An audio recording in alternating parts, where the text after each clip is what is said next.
Sa tindi ng pangangalabaw ni Draymond Green sa first half pa lang sa kanilang laban sa Rockets, sa Game 4, siya ay mayroon ng 3 personal fouls, isang technical foul at isang flagrant foul sa first half lamang yan. Naging consistent sa Draymond Green sa kanyang ipinapakitang performance sa labang yon at sa mga huling segundo siya mismo ang dumistorbo kay Alperen Sengun para hindi maipasok ni Sengun yung hook shot niya na posibleng maging game winner shot para sa Houston Rockets sa mga oras na yun. Pagkatapos no na magawang mapamiss ni Green itong si Sengun, hype na hype siya at sinasabi niya nga hindi ka talaga makakascore sa akin. Kahit na mayroong 31 points itong si Sengun mga idol, hindi naman naging maganda ang kanyang shooting kung saan marami naman siyang mintis at dahil yun sa impluensya, sa presensya ni Draymond Green sa kanya.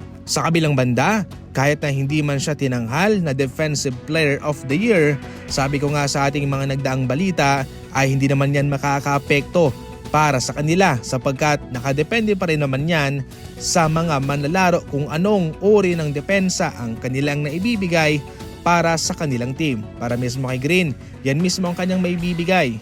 Para naman kay Evan Mobley, ang sinabi ni Green sa kanya ay congrats at nakaka-proud daw na mayroong mga batang players sa ngayon na ginagawa ang mga ganyang trabaho. Sa kabilang banda mga idol, para naging blessing in disguise na rin po ang hindi pagkapanalo ni Green sa defensive award sapagkat kung sakaling siya yung nanalo, bibigat at sasakit ang bulsa ng Golden State at yun ho'y magpapalimita sa kanila sa kanilang cap space sa susunod na mga taon.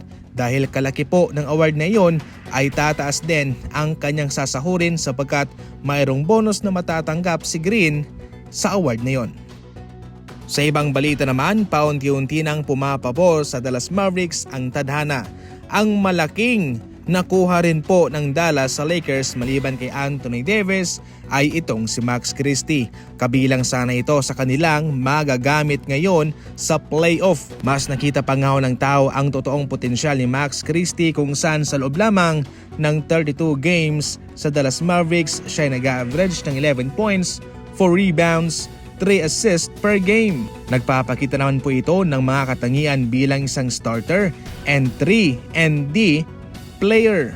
Yung manalarong maaasahan mo sa shooting sa 3 at sa depensa. Kaya kahit na minalas man ang Dallas Mavericks sa season na ito, positibo pa rin naman ang karamihan sa kanilang mga fans at mga eksperto na sila'y makakabawi kung sakaling healthy lang ang lahat ng kanilang mga manlalaro. Sa ating uling balita mga idol, kahit papano itong Charlotte Hornets ay positibo pa rin naman na kanilang makukuha itong si Cooper Flagg. Kung kanilang mabibingwit nga ho ito sa NBA draft ay siguradong malaki ang magbabago sa kanilang team. Kasama sila Melo Ball at yung iba pang mga young players at itong si Cooper Flagg, siguradong magiging maganda ang kanilang kampanya sa next season. Cooper Flagg, LaMelo Ball na tandem, siguradong marami ang mag-aabang dyan. Kaya kahit kulilat man sila ngayon, aba, masaya pa rin sila sapagkat malaki ang jackpot, magaling.